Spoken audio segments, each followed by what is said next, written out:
অনুষ্ঠানের বিস্তারিত আপনারা জানবেন এবং আপনার যা করণীয় সেগুলো আপনি করবেন। আমি এই প্রোগ্রামটা আনুষ্ঠানিকভাবে উদ্বোধন এবং সূচনা করার জন্য মাননীয় সভাপতি সাহেবকে আমি মাইক দিচ্ছি।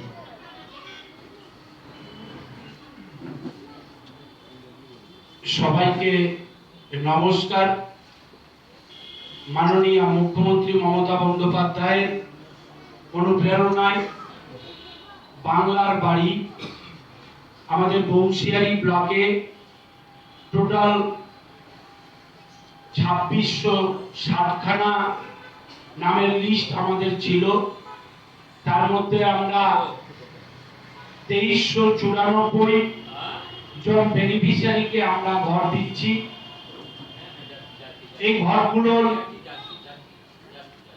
আপনাদেরকে আজকে এইখানে আমরা মূলত দেখেছি 4টে জিপি 50 জন করে এইখানে ডাকা হয়েছে। বাদবাকি আমাদের যাদের ডাকা হয়েছে তারা সেই সকল জিপিতেই উপস্থিত হচ্ছে। যেরকম এলাহাবাদে 1000 খানের উপর বেনিফিশিয়ারির নাম আছে, গাঙ্গুরিয়াতে হয়তো 400, ব্রজবল্লভপুরে 400, এরকম করে যারা আছে প্রত্যেক জিপিতেই আমাদের এই বাংলার বাড়ির যে অনুষ্ঠান, যার শুভ সূচনা, সেটা আজকে আমাদের গোটা বংশিয়ারি ব্লকে হচ্ছে। তার সঙ্গে সারা পশ্চিমবঙ্গেও এই বাংলার বাড়ির প্রকল্প শুরু হয়েছে। এই বাংলার বাড়ি প্রকল্প আপনারা জানেন যে মাননীয় মুখ্যমন্ত্রী মমতা বন্দ্যোপাধ্যায় তিনি যে কথাগুলো বলেন, সেই কথাগুলো তিনি যে রাখেন, এটা বাস্তব ঘটনা। প্রশ্ন হচ্ছে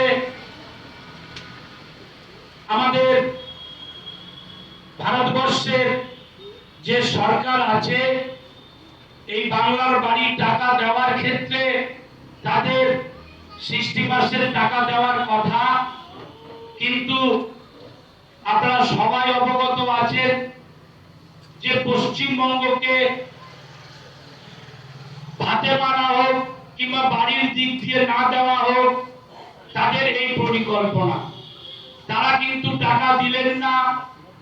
তারপরেও আমাদের এই সরকারের মানবিক মুখ সবসময় যে গরিব মানুষের পাশে থেকে তিনি যে কাজগুলোর অক্লান্ত পরিশ্রমের মাধ্যম দিয়ে করে যাচ্ছেন এবং সম্পূর্ণ পশ্চিমবঙ্গ সরকারের তহবিল থেকে এই টাকা দেওয়া হচ্ছে।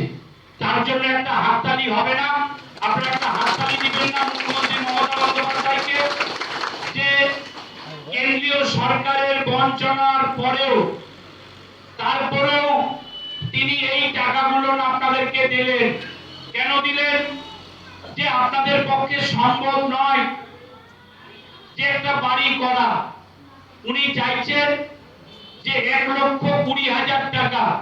আরেকটা তালি হোক, উনি টাকা আপনাদেরকে ছেড়ে দিয়েছে। আপনাদেরকে মঞ্চে এখানে যারা আমরা দেখেছি 2360 জনের টাকা অলরেডি আমরা ছেড়ে দিয়েছি। আপনারা সেই টাকা অলরেডি কাল পরশুর মধ্যে তুলবেন। কিন্তু তার আগে আমার একটা প্রশ্ন, আপনারা এই টাকাটা মাননীয় মুখ্যমন্ত্রী মমতা বন্দ্যোপাধ্যায় আপনাদেরকে ঘর করার জন্য দিয়েছেন। কোন ব্যক্তিকে আপনারা টাকা দেবেন না। আমাদের সরকার এটা কোনোদিন চায় না, আমাদের প্রতিনিধিরা চায় না। আপনারা কাউকে কোনোভাবে কোনো মতে কোনো টাকা আপনারা কাউকে দেবেন না। আপনারা মমতা বন্দ্যোপাধ্যায়ের পাশে থাকবেন। মমতা বন্দ্যোপাধ্যায় আপনাদেরকে এই ঘরগুলো করিয়ে দিবেন। আপনারা কাল পরশুর মধ্যে গিয়ে আপনাদের অ্যাকাউন্টে দেখবেন এই টাকাগুলো আপনাদের ঢুকে গেছে। এই টাকাগুলো আপনার একটি কাজ আপনাদেরকে আমরা ইট মালিক যারা আছেন এখানে 8 বা 9 খানা ভাটা যারা আছেন তাদেরকে ডেকে নেব আমরা, তাদের সঙ্গে আমরা কথা বলবো। এই একবারে এত লোক যদি ইট ভাটায় যায়, যে ভাটায় 30,000 টাকা গাড়ি পাওয়া যায় সেটা যাতে 34,000 বা 35,000 না হয়, সেটা আমি বিডিও সাহেবকে বলবো। সেই ইট ভাটার মালিকদের আমরা ডেকে নিয়ে কাল পরশুর মধ্যে একটা চিঠি করে যাতে ইটের রেট যাতে সঠিক থাকে সেটাও আমরা দেখে দেব।